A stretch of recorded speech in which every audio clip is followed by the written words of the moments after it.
அஸ்ஸலாமு அலைக்கும் வரஹ்மத்துல்லாஹி வபரகாத்துஹு. சூரா பக்ராவுடைய 152வது வசனம் வரை, அதாவது கிபுலா மாற்றம் வரை போன அமர்வில் பார்த்தோம். இந்த அமர்வில் நம்ம 153வது வசனம் முதல்ல தொடர இருக்கிறோம். 153வது வசனத்தில் அல்லாஹ் சுப்ஹானஹு வ தஆலா பொறுமையை கொண்டும் தொழுகையை கொண்டும் அல்லாஹ்விடத்தில் உதவி தேடுங்கள் அப்படின்னு சொல்லிட்டு சொல்லி காட்டுறான். அப்போ பொறுமை, தொழுகை இது இரண்டையும் கொண்டு உதவி தேடுவதுங்கிறது மூமின்கள் மீது கடமை அப்படின்னு பொதுவாக போதிக்கிறான். நம்ம 154வது வசனத்தில் அல்லாஹ்வின் பாதையில் கொல்லப்பட்டோரை இறந்தவர்கள் என்று சொல்லாதீர்கள், அது அவங்க உயிரோடு இருக்கிறார்கள், அதை நீங்கள் உணர மாட்டீர்கள் அப்படின்னு சொல்லிட்டு அல்லாஹ் சொல்லி காட்டுறான்.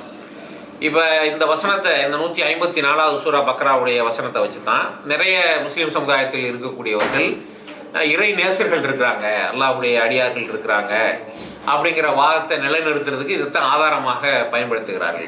அந்த அடிப்படையில் தான் நிறைய தர்கா கட்டி அங்கே இருக்கக்கூடிய மகான்களை, அவுளியாக்களை, அவங்க அவுளியாக்க அப்படிங்கிற பேரில் வணங்குறது, இதெல்லாம் இந்த வசனம் தான் அடிப்படையில் உதாரணமாக ஆதாரமாக காட்டப்படும்.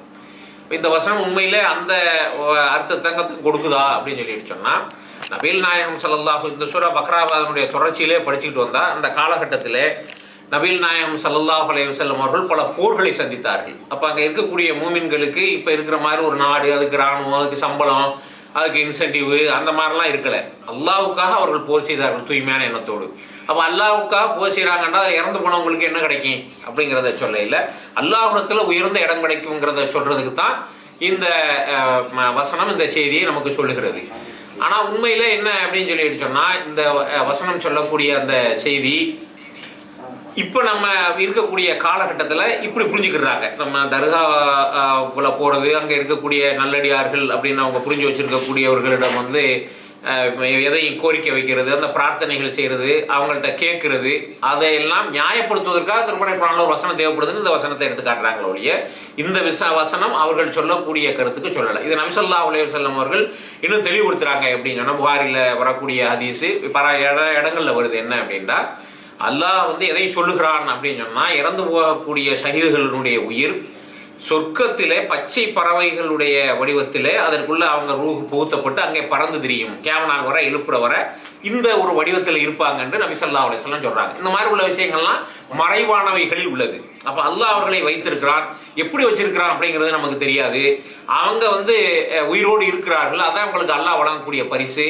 இந்த மாதிரி இப்போ ஷஹீதுகள் ஆகக்கூடியவர்கள் சாதாரணமாக மூத்தா போகக்கூடியவங்க மாதிரி இல்லை அப்படிங்கிற செய்தியை நமக்கு இதன் மூலமாக அல்லாஹ் சுப்ஹானஹு வ தஆலா சொல்லித்தர்றான ஒழிய, இதன் மூலமாக இப்போ இருக்கக்கூடிய தர்காவுக்கு போகிறவங்க, வழிபாடு செய்கிறவங்க, அடுத்த பிரார்த்தனை செய்கிறோம் அப்படிங்கிற அந்த முறைகளை நியாயப்படுத்தக்கூடியதை அல்லாஹ் சுப்ஹானஹு வ தஆலா சொல்லலை.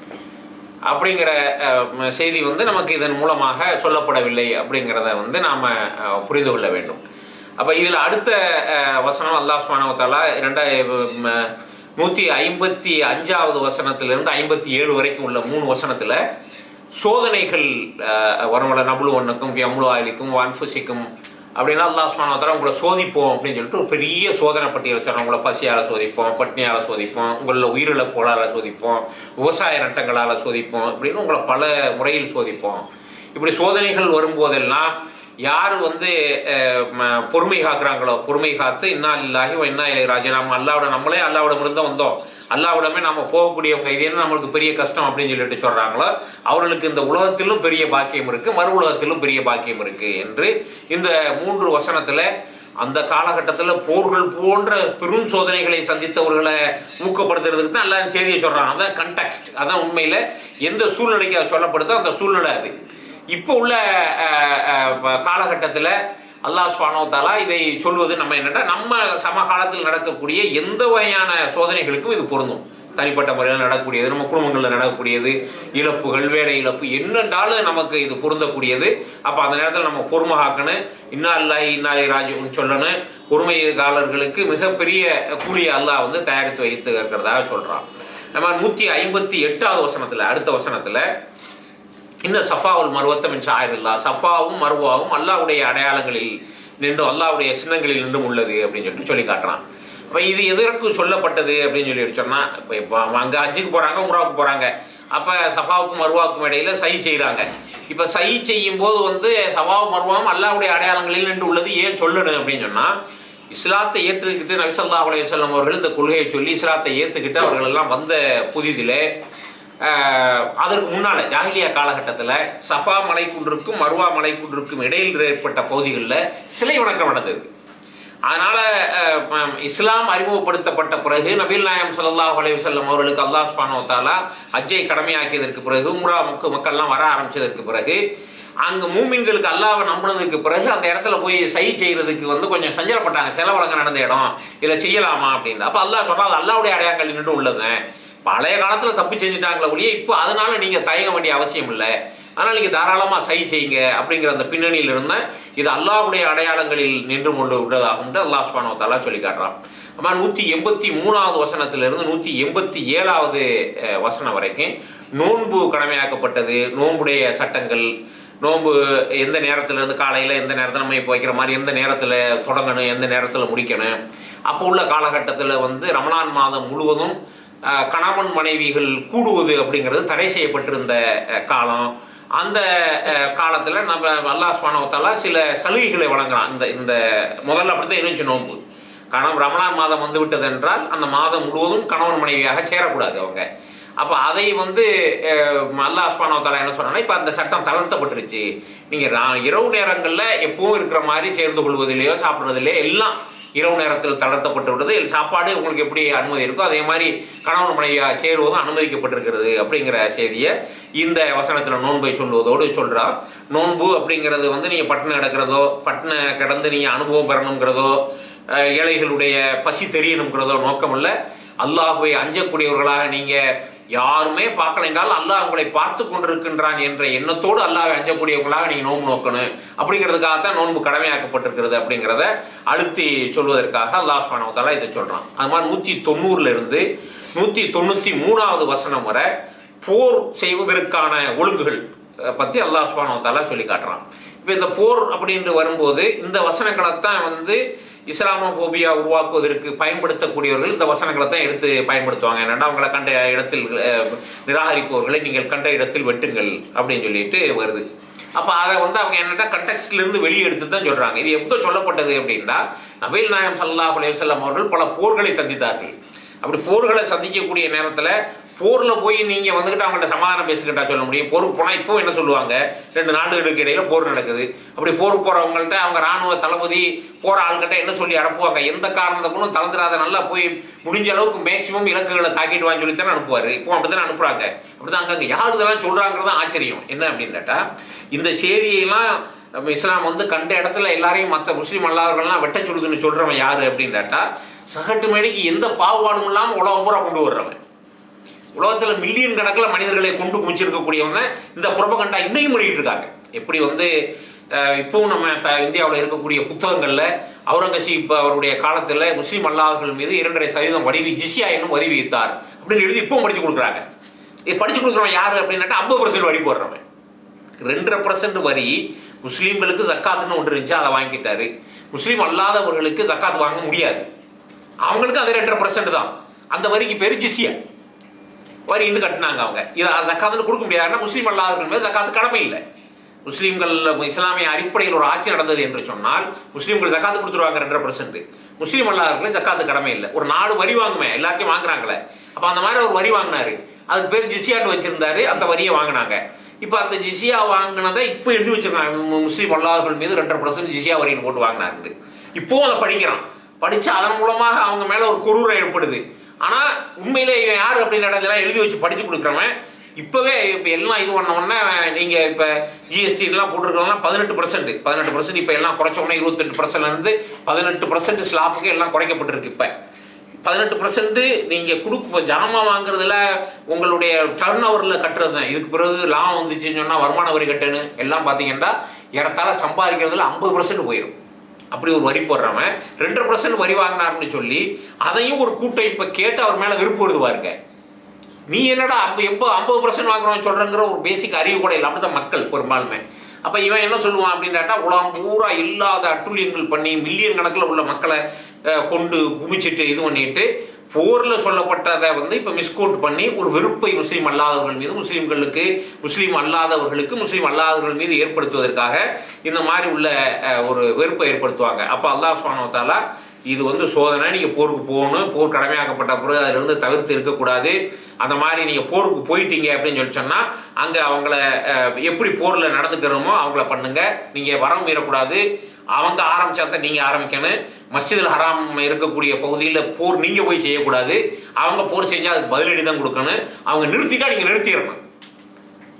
அவங்க நிறுத்திட்டா இந்த ஒழுங்குமுறையெல்லாம் போருக்கு எப்பவுமே இருந்ததில்லை. அப்போ இந்த ஒழுங்குமுறைகளை இந்த 3 வசனங்கள் வந்து கற்றுக் கொடுக்கிறது. அது மாதிரி 196 203 வசனம் வரைக்கும் ஹஜ்ஜு உம்ராவுடைய வழிமுறைகளை அல்லாஹ் சுப்ஹானஹு வ தஆலா சொல்லி காட்டுறான். ஹஜ்ஜு என்ன, ஹஜ்ஜில் வந்துக்கிட்டு தமத்து ஹஜ்ஜு என்ன, ஹஜ்ஜு வந்துக்கிட்டு 3 வகைகளில் செய்யப்படும். அதாவது ஹஜ்ஜுக்கு இங்கேருந்து போகிறாங்க, போகையில் வந்து இஹ்ராம் கட்டிக்கிட்டு போயிடுவாங்க. போய் இஹ்ராமை கட்டிக்கணும், அதுக்கு பேர் ஹஜ்ஜு தமத்து. அந்த ஹஜ்ஜு தமத்து தான் இந்த வசனம் சொல்லுது. தமத்து இஹ்ராம் கட்டிக்கிட்டு போய் உம்ரா செஞ்சு முடிச்சுட்டு இஹ்ராமிலேருந்து வெளியே வந்துடுவாங்க. இஹ்ராம் ஆடையை கலைஞ்சிடுவாங்க. இஹ்ராம் சாதாரண ஆட்கள் போல் இருப்பாங்க. இருந்துட்டு அதுக்கு பிறகு ஹஜ்ஜுடைய நாள் நெருங்கும் போது தொழுவச்சு பிறை 8 அன்னைக்கு அரஃபாவுக்கு போகிறதுக்காக திருப்பி இஹ்ராம் அணிந்து கொண்டு ஹஜ்ஜுக்குள்ள கடமையெல்லாம் நிறுவத்தாங்க. இதுக்கு பேர் ஹஜ்ஜு தமத்து. இது இல்லாமல் ஹஜ்ஜு பல 2 வகைகளில் செய்வாங்க. என்ன அப்படின்னாட்டா, ஹஜ்ஜுக்கு போகும்போதே உம்ராவெலாம் செய்கிறதில்ல, நேராக ஹஜ்ஜுக்கு போயிடுறது, ஹஜ்ஜை முடிச்சுட்டு வந்துடுறது. இது ஒரு வகை ஹஜ்ஜு. அது மாதிரி என்ன செய்வாங்க அப்படின்னாட்டா, இஹ்ராம் கட்டி போயிட்டு உம்ராவை முடிச்சுட்டு அதே இஹ்ராம்லேயே ஹஜ்ஜை முடிச்சிடுறது.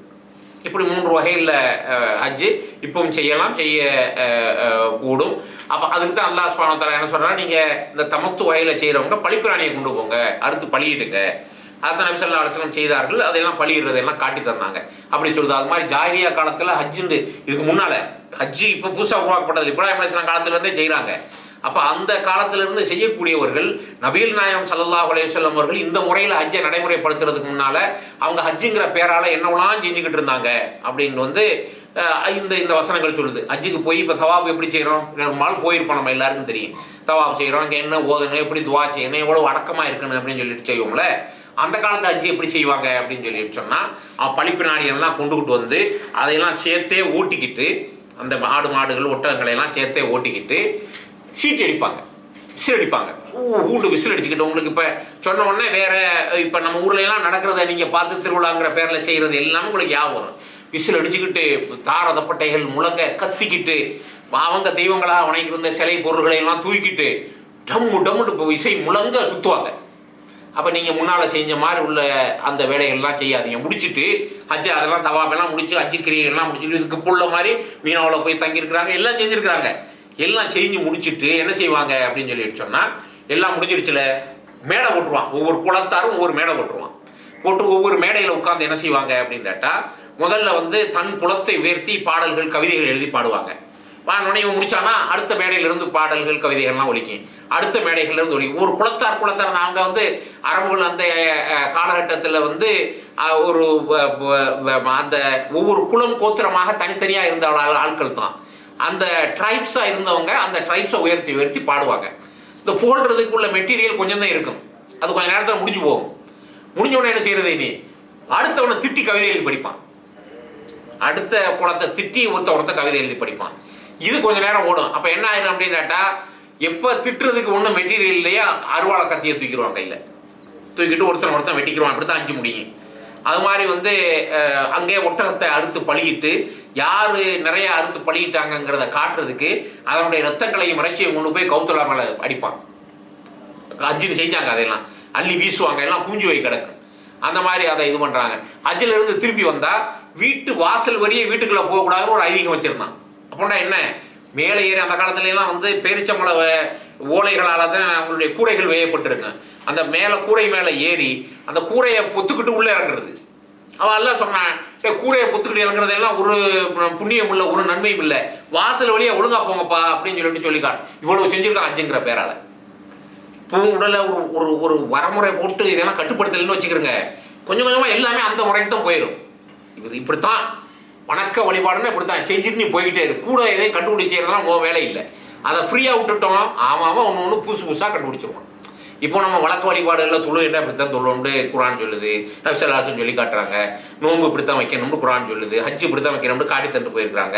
இதை மட்டும் செய்யதை விட கூட செய்யாத அப்படின்னு சொல்லிட்டு சொன்னால், கூட செய்கிற ஆளுக்கு என்ன கேட்பாங்கன்றா, நீ வாட்ச் கட்டியிருக்க, சட்டை போட்டுருக்கிற, இதெல்லாம் நபி ஸல்லல்லாஹு அலைஹி வஸல்லம் போட்டாங்களா அப்படின்னு சொல்லிட்டு கேட்பாங்க. வழங்காமல் கேட்குறது. உலகத்துக்கு என்ன தடுக்கப்பட்டிருக்கோ அதை விட்டுட்டு வணக்க வழிபாடு அதை காட்டப்பட்டிருக்கோ அதை மட்டும் செஞ்சுட்டு போனது தான் பேசிக் இஸ்லாம். அப்போ இது விளங்காமல் இந்த செய்திகள்லாம் பேசுறது. அதனால் வந்து ஹஜ் உம்ராவினுடைய எப்படி செய்யணும், அவங்க அங்கே எப்படி அதுலேயும் இப்படி பக்தியோட இறை எச்சத்தோடு எப்படி இருக்க வேண்டும் எல்லாம் முடிச்சுட்டு இந்த முன்னோர்களையெல்லாம் இப்படி எழுதி படிப்பாட்டாங்களே அல்லாஹ் சொல்கிறான் வந்துட்டு அதையெல்லாம் விட நீங்கள் அல்லாஹ்வை அதிகமாக போடுங்கள். போட்டு நீங்கள் ஹஜ்ஜுக்கு போனவங்க அப்போ அந்த காலத்தில் என்ன கேட்டிருக்கிறாங்க அப்படின்ற எப்படி துவா கேட்பாங்கன்னா எல்லாம் சொல்லி காட்டுறாங்கல்ல. எப்படி துவா கேட்டாங்களா? ரப்பனா அத்தினா ஃபித்துனியான்னு துவா கேட்டாங்க. வமாலஹும் பில் ஆখিরাতি மின் ஹலாக், அவனுக்கு மறுமையில் எந்த நன்மையும் இல்லைன்னு சொல்கிறாங்க. அப்போ எப்படி துவா செய்யணும்னு சொல்லி தரான். ரப்பனா அத்தினா ஃபித்துனியா ஹஸனத்தும் ஃபில் ஆখিরাতি ஹஸனத்தும் வகீனா அதாபன்னார். இப்படின்னு யார் எங்களுக்கு இந்த உலகத்திலும் எல்லாத்தையும் தந்து மறு உலகத்திலும் எல்லாத்தையும் தந்து நரக நெருப்பையில் வந்து பாதுகாப்பாயான்னு கேட்குறாங்களே, உலாய்க்கவும் நசீபும், அவங்களுக்கு தான் இந்த உலகத்திலேயும் அவன் நன்மை இருக்குது, மறு உலகத்திலேயும் நன்மை இருக்கிறது என்று அல்லாஹ் சுப்ஹானஹு வ தஆலா சொல்லி காட்டுகின்றான். அப்போ ஹஜ்ஜை பற்றி இந்த வசனம் சொல்லுது. 219 220 வரைக்கும் மதுபானம், சூதாட்டம் இதுகளை பற்றிலாம் இதே மாதிரி 590 இந்த மாதிரி தடை செய்யப்பட்ட வைகளுடைய பட்டியலை வந்துக்கிட்டு ஹராமாக்கப்பட்டவைகளுடைய பட்டியலை அல்லாஹ் சொல்லி காட்டுறான். மதுவுக்கு அல்லாஹ் சுப்ஹானஹு வ தஆலா சொல்லும்போது காரணம் சொல்கிறான். அந்த காலத்தில் வந்து நபி ஸல்லல்லாஹு அலைஹி வஸல்லம் ஒருத்தர் வந்து கேட்டாங்க, யார் சொல்லலாம் மருந்துக்காக மது தயாரிச்சுக்கிறலாமா அப்படின்னு. இப்போ நம்ம ஊர்லாம் இந்த பிரச்சாரம் பண்ணுறாங்கல்ல, இது பண்ணுறாங்கல்ல, இந்த பனையிலிருந்து ஒரு பனையிலிருந்து கல் இறக்கி கொடுக்கறது மருந்து குடிச்சிக்கிறலாம் அப்படின்லாம் இப்போ சொல்லி தெரிவாங்க சில பேர். அப்போ நபி ஸல்லல்லாஹு அலைஹி வஸல்லம் சொன்னாங்க அது மருந்தே இல்லை, அது நோய். சிம்பிளான பதில். மருந்துக்காக தயாரிக்கலாமான்னு அவங்க வந்து கேள்வி கேட்டவங்க கேட்குறாங்க. பதில் கேள்வியே தப்புன்ட்டாங்க.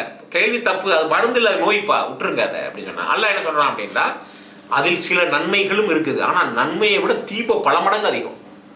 ஆனால் நீங்கள் அதை விட்டுருங்க. குறிபார்த்தல் இது ஒன்று தான் நிறைய பட்டியலை சொல்லி இந்த மாதிரி ஹராமாக்கப்பட்டவைகள் எல்லாத்திலிருந்து நீங்கள் தவிர்த்து கொள்ளுங்கள் என்று அல்லாஹ் சுப்ஹானஹு வ தஆலா சொல்லி காட்டுகின்றான். அது மாதிரி வந்து 221 242 வரைக்கும் உள்ள வசனங்கள் குடும்ப சட்டங்களை வந்து ரொம்ப தெளிவாக சொல்லி காட்டுகிறது. ஏன்னா வேதம் அப்படின்னு நீங்கள் போய் மற்றவங்களுக்கு வச்சுருக்கிறவங்கலாம் போய் படித்து பார்த்தீங்க அப்படின்னு சொல்லி சொன்னால் அதில் வந்து சில வரலாறுகள் இருக்கும், சில இதுகள் இருக்கும், இப்படி இருக்கணுங்கிறது இருக்கு. குடும்பத்துக்கு உள்ளே எப்படி இருக்கணும் அப்படிங்கிறதையெல்லாம் அல்லாஹ் சொல்கிறான். இதில் வந்து அவங்க மாதவிடாயிண்டா என்னென்று வந்து கேட்குறாங்க, அது தொல்லை, அந்த நேரத்தில் பெண்களை வந்துட்டு நீங்கள் நெருங்காதீங்கன்னு சொல்லியிருங்க. அப்போ தெரியல, அந்த காலத்தில் விளங்காமல் இருந்திருக்கிறாங்க. அப்போ கேட்டு இஸ்லாம் தான் தெளிவுபடுத்துகிறது. இன்றைக்கு தெளிவான காலகட்டத்திலையும் அறிவியலெல்லாம் எவ்வளவோ முன்னேறிடுச்சுன்னு தெரியாத காலகட்டத்திலையும் அது ஒரு தொல்லை, அந்த நேரத்தில் தொந்தரவு பண்ணக்கூடாதுன்னு தெரியாத உலகத்தில் எவ்வளவோ பேரில் இருக்கு, லட்சக்கணக்கில் கோடிக்கணக்கில் இருக்கான். இன்னைக்கு இந்த கொள்கையை அல்லாஹ் வழங்கியதற்காக நம்ம நன்றி செலுத்தணும். ஒரு சாதாரண விஷயம், முஸ்லீம்களுக்கு நீங்கள் முஸ்லீமாகவே இருந்து முஸ்லீம் குடும்பத்திலே வாழ்ந்துக்கிட்டு இருக்கிறதுனால உங்களுக்கு சாதாரணமாக தெரியும். இந்த விவரம் இப்படி தெரியாதவன் எவ்வளோ பேர் இருக்கான். பெரிய படிப்பு படித்தவன், உடல் கூறுகள்லாம் படித்தவன் சொல்கிறவங்க கூட இந்த விவரம் தெரியும். இந்த விவரம் தெரியாமல் இருக்கிறான். இல்லைன்னா இன்னொரு எக்ஸ்ட்ரீமில் இருப்பான். என்ன அப்படின்னு கேட்டால் அந்த காலகட்டங்களில் வந்துக்கிட்டு பெண்களை வந்து குறிப்பிட்ட வீட்டினுடைய இடத்துக்கு ஒரு ரூமில் போட்டு இன்னும் பூட்டி போட்டுறவன் இருக்கிறான், தீட்டுன்னு சொல்லிட்டு. அதையும் இஸ்லாம் சொல்லலை. நபி ஸல்லல்லாஹு அலைஹி வஸல்லம் அவர்கள் அந்த நேரங்களில் ஆயிஷா சித்திகா ரலியல்லாஹு தஆலா அன்ஹா அவர்களோடு அவ்வளோ ரெண்டு பேரும் ஒரே பாத்திரத்தில் சாப்பிட்டுக்குருவாங்க, தண்ணி குடிச்சுக்குருவாங்க. இப்படி இயல்பாக எல்லா காலத்துலையும் எப்படி இருந்தாங்களோ அப்படி இருப்பாங்க. இப்போ ஒரு எக்ஸ்ட்ரீமில் மொத்தமாக தள்ளி வச்சு ஒதுக்கி வச்சிடுறது, இன்னொரு எக்ஸ்ட்ரீமில் இது தொல்லைன்னு கூட தெரியாமல் தொந்தரவு பண்ணுறது, இப்படிங்கிறது எல்லாம் வந்துக்கிட்டு அவங்களுக்கு எல்லாம் தொல்லைட்டா என்ன, இதில் பல இதில் புரிஞ்சுக்கலாம். நம்ம அவங்களுக்கு அந்த நேரத்தில் மூட் ஸ்விங் இருக்கும்.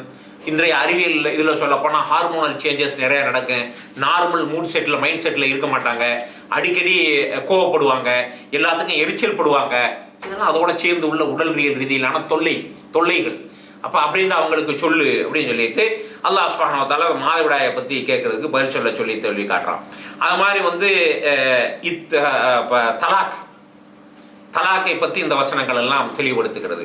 அப்போ தலாக்கு வந்து இன்றைக்கி நம்ம ஊரில் மாதிரி இதில் தலாக்குண்டா என்னென்னு விளங்கிக்கிறாம முத்தலாக்கு தடை சட்டம் அப்படின்னு சொல்லிட்டு ஒன்று கொண்டு வந்தான். அது என்னடே நம்மள நிறைய பேருக்கு தெரியாது. என்ன முத்தலாக்கு தடை சட்டம்? இப்போ வந்துட்டு பெண்களை தலாக்கு செய்யக்கூடியவர்கள், விவாகரத்து செய்யக்கூடியவங்க போய் 3 முறை தலாக் அப்படின்னு சொல்லிட்டான் அப்படின்னு சொன்னால் அதோட அது 3 தலாக் முடிஞ்சு போகும் அப்படின்னு சொல்லிவிட்டு நம்ம ஆட்களே ஒரு சட்டம் வச்சுருந்தாங்க. ஜமாத்துகளில் இப்படி செஞ்சாங்க. அதுக்கு தான் அவன் சட்டம் கொண்டு வந்திருக்கிறான். என்ன அப்படின்னு கேட்டால் அது வந்து அப்படி இல்லை. இஸ்லாம் சொல்கிறது முத்தலாக்குங்கிறது 3 வித்தியாசமான காலகட்டங்கள் அப்படி தான் உண்மையிலே சொல்லுது. ஒரு குர்ஆன், இந்த திருமறை குர்ஆனுடைய வசனங்களை வாசித்து பார்த்தீங்கன்னால அந்த ஸ்ட்ரக்சரில் இருக்குது. ஒரு முறை தலாக்கு சொல்லி அவங்க வந்து 3 மாதவிடாய் காலம் பொறுத்திருந்தா தான் அதுக்கு இத்தா. அந்த காலத்துக்குள்ளே அவங்கள திருப்பி சேர்த்து அந்த மனைவியோட அவர் வாழணும்னு நினச்சாருன்னா வாழ்ந்துக்கலாம். அந்த நேரத்தில் விட்டுட்டாங்க அப்படின்னு சொல்லி சொன்னால் மறுபடியும் ஒப்பந்தம் ரத்தாயிரும். ரத்தான உடனே மறுபடியும் திருமணம் பண்ணிக்கலாம். இது ஒரு தடவை சேர்ந்துட்டா பிரச்சனை இல்லை. 3 மாதத்துக்குள்ளே சேர்ந்துட்டா பிரச்சனை இல்லை. 3 மாதத்துக்குள்ளே சேரலை அப்படின்னு சொல்லி சொன்னால் ரீமேரேஜ் தான் பண்ணணும். பண்ணி சேர்ந்துக்கலாம், பிரச்சனை இல்லை. இப்படி சேர்ந்து வாழ்ந்துக்கிட்டு இருக்கிறாங்க. மறுபடியும் அவங்களுக்குலாம் சச்சரவுகள் வருது. இன்னொரு அவங்க தலாக்குன்னு சொல்கிறாங்க, 3 மாதத்தில் சேர முடியலை, மறுபடியும் திருப்பி ஒரு 2வது முறையும் பண்ணிக்கலாம். இதே இவனுக்கு வாடிக்கையாக போச்சுங்கிட்டு 3வது இப்படி ஒரு சூழ்நிலை வந்தால் சேர்ந்து வாழ்ந்துக்கிட்டு இருக்காங்க. 2 முறை தலாக்குன்னு விட்டு அந்த காலம்லாம் கடந்து வாழ்ந்துக்கிட்டு இருக்கிறாங்க. 3வது முறையும் இப்படி ஒரு சூழ்நிலை ஏற்பட்டுச்சுன்னா இஸ்லாம் வந்து இனிமேல் நீங்கள் சேர முடியாது அப்படிங்கிறத எப்படி சொல்லிட்டுருந்தா, அந்த பெண்மணி வேறொருவரை திருமணம் செய்து ஒருவேளை அவர் தலாக்கு விட்டால் இவர் பண்ணிக்கலாம் அப்படின்னா உனக்கு வாய்ப்பு இல்லைன்னு பொருள். நம்ம ஆளுக்கு என்ன செய்வாங்க அப்படின்னாட்டா ஃபேக் டாக்குமெண்ட் கிரியேட் பண்ணுவாங்க.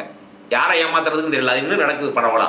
என்ன அப்படின்னாட்டா இந்த மாதிரி அவன் வந்து தப்பாக 3 தடவை சொன்னதை முத்தலாக்குன்னு புரிஞ்சுக்கிறான். அது ஒன்று தான் தப்பாக புரிஞ்சுக்கிட்டு என்ன செய்கிறாங்க அப்படின்னாட்டா முத்தலாக்கு பண்ணினதாகவும் இன்னொருவரை திருமணம் செய்ததாகவும் அவர் ஒரு தலாக்கு விட்டு விட்டதாகவும் அப்புறம் இவரை திருமணம் செய்தால் எல்லாத்துக்கும் டாக்குமெண்ட் போடுறாங்க. இப்போவும் நடைமுறையில் இருக்குது. இந்த டாக்குமெண்ட்டு உங்களை ஏமாத்துறதுக்கு போட்டுக்கலாம். இது யாருக்கு போடுறது? இது யாருடைய சட்டம்? அல்லாவுடைய சட்டம். நீ டாக்குமெண்ட் இப்படி போட்டிங்கன்னா அல்லாவுக்கு தெரியாதா? அப்போ என்ன ஏமாத்திக்கிறாங்க? சட்டம் வந்து முதல்ல சட்டத்தை தப்பாக புரிஞ்சுக்கிட்டோம், புரியக்கூடாத வகையில். 2வது அதை இது பண்ணுறதுலையும் இந்த மாதிரி உள்ள ஒரு முறையில் அதை ஹேண்டில் பண்ணிக்கிட்டு இருக்கிறதையும் நம்ம பார்க்க முடிகிறது. அப்போ இந்த அடிப்படையில் தலாக்கை பற்றி சொல்லுது. அப்போ முத்தலாக்குன்னா என்னன்னு நம்ம புரிஞ்சுக்கணும். அடுத்தாப்புல இத்தாவை பற்றி இந்த வசனங்கள் சொல்லுது. இத்தாவை வந்து இப்போ எப்படி புரிஞ்சுருக்கிறாங்க அப்படின்னு சொல்லிட்டு சொன்னால், இப்போ முதல்ல இத்தா கணவன் இறந்து விட்டால் 4 மாதம் 10 நாள் அந்த மனைவி மறுமணம் செய்யக்கூடாது. அவ்வளோதான். இப்படி இது வரைய கிட்டால் போதும். 4 மாதம் 10 நாள் அந்த மனைவி மறுமணம் செய்யக்கூடாது, திருப்பி திருமணம் செஞ்சுக்கிறக்கூடாது. இதுதான் இத்தா. இப்போ நம்ம ஊரில் இத்தா எப்படி இருக்குது? ஒரு தனி ரூமில் இருட்டு ரூமில் ஓட்டு பூட்டிடுவாங்க. சூரியன் இருக்கிற வரைக்கும் வெளியே வரக்கூடாது. விடிய காலம் 3-4 மணிக்கு எந்திரிச்சு குளிச்சுட்டு திருப்பி அந்த ரூம்குள்ளே ஓடிடணும். அப்படி இருக்கணும். அவர் பார்க்கக்கூடாது, இவர் பார்க்கக்கூடாது, கர்ப்பிணி பெண்கள் பார்க்கக்கூடாது. ஏன்டா ஒரு வேளை அவன் வயிற்றில் இருக்கிற புள்ள ஆண் பிள்ளையாக இருந்துச்சுட்டா இப்படிலாம் சட்டம் போட்டு வச்சு இவர் என்ன உறவு வேணும், முஸ்லீம் அல்லாதவர்கள் பார்க்கக்கூடாது. எங்கிருந்து எடுத்தாங்கன்றே தெரியல சட்டம்லாம்.